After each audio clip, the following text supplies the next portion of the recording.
മകരവിളക്ക് ദർശനം ശബരിമലയിൽ സാധ്യമായിരിക്കുന്നു. ലക്ഷക്കണക്കിന് തീർത്ഥാടകർ മകരവിളക്ക് ദർശനം നടത്തി ദീപാരാധന നടത്തിയ ശേഷം നട തുറന്നതിന് തൊട്ടു പിന്നാലെയാണ് പൊന്നമ്പലമേട്ടിൽ മകരവിളക്ക് തെളിച്ചത്.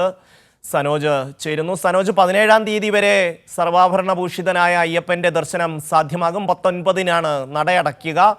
എങ്ങനെ പുരോഗമിക്കുന്നു മകരവിളക്ക് ദർശനം?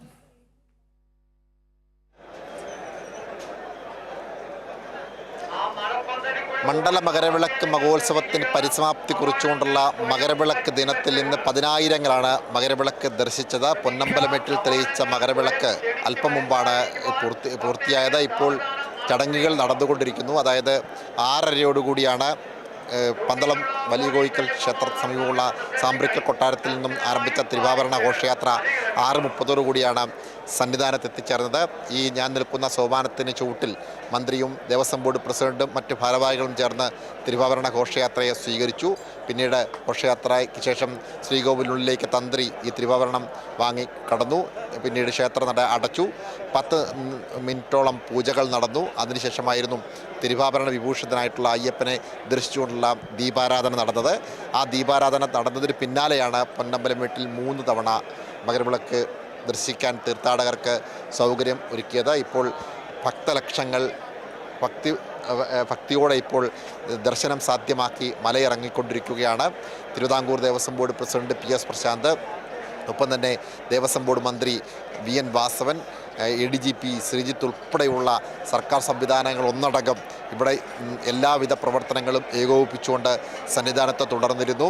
2 ദിവസങ്ങളായി ഇവരെല്ലാവരും തന്നെ സന്നിധാനത്തുണ്ട്. കാരണം കാര്യങ്ങൾ നേരിട്ട് നിരീക്ഷിച്ചുകൊണ്ടാണ്. 2 ലക്ഷത്തിലേറെ തീർത്ഥാടകരാണ് ഈ മകരവിളക്ക് ദർശിക്കാൻ വേണ്ടി സന്നിധാനത്തും പരിസര പ്രദേശങ്ങളിലും തമ്പടിച്ചിരുന്നത്. അതുകൊണ്ട് തന്നെ ഈ തീർത്ഥാടകർക്ക് സാവധാനം മലയിറങ്ങി സുരക്ഷിതരായി അവരുടെ വീടുകളിലേക്ക് പോവുക എന്നുള്ളതാണ് ഇനിയുമുള്ള പ്രധാനപ്പെട്ട വെല്ലുവിളി.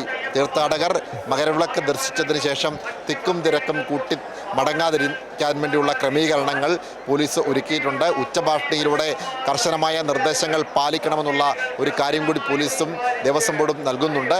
അത് പ്രകാരം തീർത്ഥാടകരെ ഘട്ടം ഘട്ടമായിട്ടാണ് സന്നിധാനത്ത് നിന്നും പമ്പയിലേക്ക് കടത്തിവിടുക. ഇതിനായി 2 മാർഗങ്ങളാണ് ഉള്ളത്. ഒന്ന് പമ്പ ബെയിലി പാലം വഴിയും മറ്റൊന്ന് പമ്പയിൽ സന്നിധാനത്തെ ബെയിലി പാലം വഴിയും മറ്റൊന്ന് ഫ്ലൈ ഓവർ വഴിയുമാണ്. ഇതിന് ശേഷം പമ്പയിൽ 800ഓളം KSRTC ബസ്സുകളാണ് സജ്ജീകരിച്ചിട്ടുള്ളത്. നിലയ്ക്കലിൽ വാഹനം പാർക്ക് ചെയ്തിട്ട് ദർശനത്തിനായി എത്തിയ തീർത്ഥാടകർക്ക് നിലയ്ക്കലിലേക്ക് പോകുന്നതിന് ഷട്ടിൽ സർവീസായിട്ട് KSRTC ഉണ്ട്. ഒപ്പം തന്നെ ദീർഘദൂര സർവീസുകൾ തിരുവനന്തപുരം, എറണാകുളം, കോട്ടയം, ചെങ്ങന്നൂർ പോലെയുള്ള പ്രദേശങ്ങളിലേക്ക് തീർത്ഥാടകർക്ക് പോകുന്നതിന് വേണ്ടിയുള്ള ദീർഘദൂര സർവീസുകളും ക്രമീകരിച്ചിട്ടുണ്ട്. അങ്ങനെ സുരക്ഷിതരായി തീർത്ഥാടകർ മലയിറങ്ങി വീടുകളിലെത്തുന്നതുവരെ നിതാന്ത ജാഗ്രതയിലാണ് പോലീസും സർക്കാർ സംവിധാനങ്ങളും KSRTCയും എല്ലാം എന്ന് വേണം പറയാൻ. എന്തായാലും വലിയ തോതിലുള്ള തീർത്ഥാടക പ്രവാഹമാണ് ഇത്തവണ സന്നിധാനത്ത് കാണാൻ കഴിഞ്ഞത്. ഭക്തലക്ഷങ്ങൾ വളരെ സന്തോഷത്തോടുകൂടി അയ്യപ്പനെ ദർശിച്ച് മലയിറങ്ങുന്നതിൻ്റെ കാഴ്ചയാണ്. എല്ലായിടങ്ങളിൽ നിന്നും ആശംസാ പ്രവാഹമായിരുന്നു. ഇന്ന് രാവിലെയാണ് ഹരിവരാസന പുരസ്കാരം സമർപ്പിച്ചത്. ആ ചടങ്ങിൽ പങ്കെടുത്തുകൊണ്ട് തമിഴ്നാടിൻ്റെ ദേവസ്വം വകുപ്പ് മന്ത്രിയായിട്ടുള്ള ആൾ പറഞ്ഞത്, തൻ്റെ 50 വർഷത്തെ ഒരു അനുഭവത്തിൽ, അതായത് തുടർച്ചയായി 50 വർഷക്കാലം ശബരിമലയ്ക്ക് വരുന്ന ഒരു വ്യക്തി എന്ന നിലയിൽ ഇത്രത്തോളം സൗകര്യപ്രദമായ ഒരു തീർത്ഥാടന കാലം ഇതിനു മുമ്പ് തനിക്ക് കാണാൻ കഴിഞ്ഞിട്ടില്ല എന്നുള്ളതാണ് തമിഴ്നാട് ദേവസ്വം മന്ത്രിയുടെ ഭാഗത്തുനിന്ന് പോലും ഉണ്ടായത്. അത്തരത്തിൽ എല്ലാ ഇടങ്ങളിൽ നിന്നും സർക്കാരിൻ്റെ പ്രശംസകളാണ്. ഒരിടത്തും ഒരു പരാതിക്കും ഇടവരുത്താത്ത ഒരു തീർത്ഥാടന കാലമാണ് കടന്നു പോകുന്നത്. ഇനിയും തീർത്ഥാടകർ സുരക്ഷിതരായി വീടുകളിലേക്ക് എത്തുക എന്നുള്ളതാണ് പ്രധാനപ്പെട്ട കടമ്പ. അതിനുവേണ്ടിയുള്ള നിതാന്ത ജാഗ്രതയിലാണ് തിരുവിതാംകൂർ ദേവസ്വം ബോർഡും പോലീസുമെല്ലാം തന്നെ. ഷമ്മി,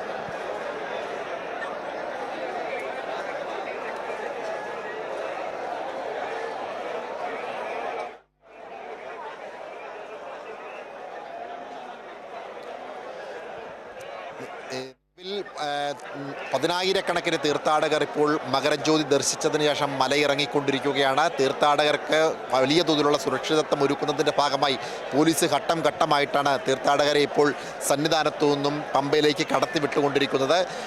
സന്നിധാനത്തിൻ്റെ ഉയർന്ന പ്രദേശങ്ങളിൽ, പ്രത്യേകിച്ച് പാണ്ടിത്താവളം പോലെയുള്ള പൊന്നമ്പലമേട്ടിൽ മകരവിളക്ക് തെളിയിക്കുമ്പോൾ മകരവിളക്ക് കാണാൻ കഴിയുന്ന ഉയർന്ന പ്രദേശങ്ങളിൽ തമ്പടിച്ചിരുന്ന തീർത്ഥാടകർക്ക് സുരക്ഷിതരായി മടങ്ങിപ്പോകാൻ വേണ്ടിയുള്ള ക്രമീകരണം, പ്രത്യേകിച്ച് തിക്കും തിരക്കും കൂട്ടി കൂട്ടിക്കഴിഞ്ഞാൽ അത് മറ്റ് അനിഷ്ട സംഭവങ്ങൾക്ക് ഇടയാക്കും. അതുകൊണ്ട് തന്നെ തീർത്ഥാടകർ സാവധാനം മലയിറങ്ങണമെന്നുള്ള ഒരു നിർദ്ദേശമാണ് പോലീസ് പങ്കുവച്ചിട്ടുള്ളത്. ഇന്നത്തെ ദിവസം സന്നിധാനത്തും ഒപ്പം തന്നെ പമ്പയിലും നിലയ്ക്കലിലുമായി 5000-ഓളം പോലീസുകാരെയാണ് വിന്യസിച്ചിട്ടുള്ളത്. അതുപോലെ തീർത്ഥാടകർ മകരജ്യോതി ദർശിക്കാൻ വേണ്ടി തമ്പടിച്ചിരുന്ന ഉയർന്ന പ്രദേശങ്ങളായിട്ടുള്ള പുല്ലുമേട്, പരുന്തുംപാറ പോലെയുള്ള മറ്റിടങ്ങളിലെല്ലാം തന്നെ സമാനമായ രീതിയിൽ സുരക്ഷിത ഒരുക്കിയിട്ടുണ്ട്. കാരണം മറ്റ് അനിഷ്ട സംഭവങ്ങളൊന്നും ഉണ്ടാവാതെ തീർത്ഥാടകർക്ക് സമാധാനത്തോടെ മലയിറങ്ങി അവരവരുടെ വീടുകളിലേക്ക് സുരക്ഷിതരായി കടന്നു ചെല്ലുവാൻ വേണ്ടിയുള്ള ഒരു ഇടപെടലാണ് പോലീസിൻ്റെ ഭാഗത്തുനിന്നും ഉണ്ടായിട്ടുള്ളത്. അങ്ങനെ വലിയ തോതിലുള്ള പോലീസിനെ വിന്യസിച്ചിട്ടുണ്ട്. നിലവിൽ മകരവിളക്ക് വരെ യാതൊരു പരാതിയും പരിഭവവും ഇല്ലാതെ മറ്റ് പ്രതിസന്ധികളൊന്നുമില്ലാതെ മണ്ഡല മകരവിളക്ക് തീർത്ഥാടന കാലം അതിൻ്റെ പരിസമാപ്തിയിലേക്ക് എത്തിക്കൊണ്ടിരിക്കുകയാണ്. ഈ ഘട്ടത്തിൽ ഈ ദർശനം നടത്തിയ മകരജ്യോതി തെളിയിച്ചപ്പോൾ അത് ദർശിച്ച് മലയിറങ്ങുന്ന തീർത്ഥാടകരെ സുരക്ഷിതരായി അവരവരുടെ വീടുകളിലേക്ക് എത്തിക്കുക എന്നുള്ള ഒരു ദൗത്യം കൂടിയാണ് ഇനി പോലീസിൻ്റെ ഭാഗത്തുനിന്നും ഉള്ളത്. അതുകൊണ്ട് തന്നെ 5000-ഓളം പോലീസുകാരെ ഞാൻ മുമ്പ് സൂചിപ്പിച്ചതുപോലെ തന്നെ സന്നിധാനത്ത് 1800-ൽ പരം പോലീസുകാർ ADGP ശ്രീജിത്തിന്റെ നേരിട്ടുള്ള മേൽനോട്ടത്തിലാണ് ഇവിടെയുള്ള ശരി, സനോജ് സുരേന്ദ്രനാണ് കാവ്യ വിശദാംശങ്ങളൊക്കെ പങ്കുവെച്ചുകൊണ്ടിരിക്കുന്നത്.